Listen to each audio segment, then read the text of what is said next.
পুলিশের সকল পর্যায়ের কর্মকর্তারা এই নির্দেশ পেয়েছেন যে নিরীহ লোককে যেন গ্রেপ্তার করা না হয়, নিরীহ লোককে যেন হয়রানি করা না হয়। তদন্তে শুধুমাত্র যার বিরুদ্ধে দায়ভাগ পাওয়া যাবে তার বেলাতেই আমরা ওয়ারেন্ট অফ অ্যারেস্ট চাইব, তাকেই আমরা শুধু গ্রেফতারের কার্যক্রম করব, তার বেলায় নিব। কারো মৌখিক অভিযোগের মাধ্যমে মৌখিকভাবে বলার পরে থানার ভারপ্রাপ্ত কর্মকর্তা সেটা অনুলিখন করতেন, করে ওখানে তার সই স্বাক্ষর নিতেন। সেটা লং বিফোর পাকিস্তানি আমলের সময় অথবা তারও আগে।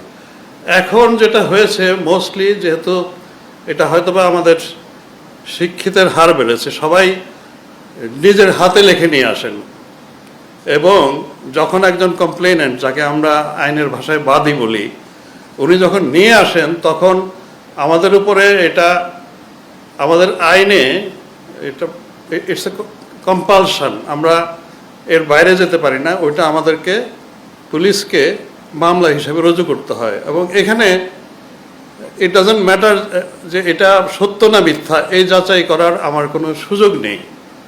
উনি অভিযোগ যেটা দেন সেটা আমাকে এক্স্যাক্টলি ওইটাই মামলা হিসেবে নিয়ে নিতে হয়।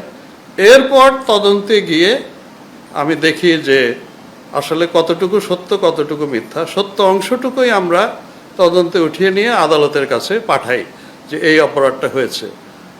এখন যেটা 5ই আগস্টের পরে দেখা গেছে, আপনি মানে ভেরি রাইটলি সেড, অনেকে ওই অসৎ উদ্দেশ্যে মানুষের কাছ থেকে অর্থ আদায়ের জন্য, হ্যারাস করার জন্য, ভয় দেখানোর জন্য অপরাধটা হয়তো 5 জন, ওখানে আরও 300 লোকের নাম দিয়ে মামলা দায়ের হচ্ছে এবং গতকালও একটা হয়েছে। তো এটা আমি আপনাদের সকলকে নিশ্চিন্ত করতে পারি আপনাদের মাধ্যমে দেশবাসীকে যে আমরা শুরু থেকে, স্বরাষ্ট্র মন্ত্রণালয় বলেছেন, আমি নিজে বলেছি এবং পুলিশের সকল পর্যায়ের কর্মকর্তারা এই নির্দেশ পেয়েছেন যে নিরীহ লোককে যেন গ্রেপ্তার করা না হয়, নিরীহ লোককে যেন হয়রানি করা না হয়। তদন্তে শুধুমাত্র যার বিরুদ্ধে দায়ভাগ পাওয়া যাবে তার বেলাতেই আমরা ওয়ারেন্ট অফ অ্যারেস্ট চাইব, তাকেই আমরা শুধু গ্রেফতারের কার্যক্রম করব, তার বেলায় নিব। কিন্তু এই যে যেটাকে মিথ্যা মামলা বলছেন, মামলাটা মিথ্যা না, মামলাটা সত্যই, কিন্তু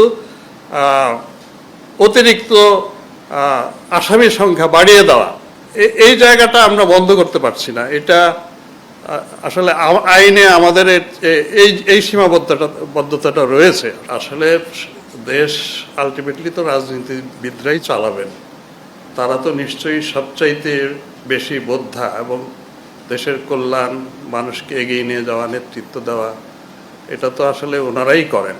এখন আমরা তো তাদের নেতৃত্বের উপরেই আস্থা রাখি।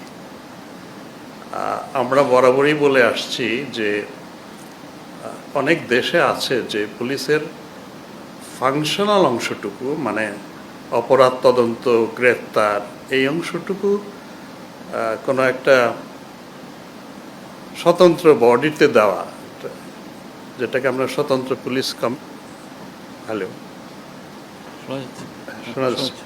স্বতন্ত্র পুলিশ কমিশনের অধীনে দেওয়া ফাংশনাল অংশটুকু, আর যেটা প্রশাসনিক অংশ, বদলি, পদোন্নতি, স্যালারি, এগুলো মন্ত্রণালয় অথবা সরাসরি এক্সিকিউটিভের অধীনে থাকা,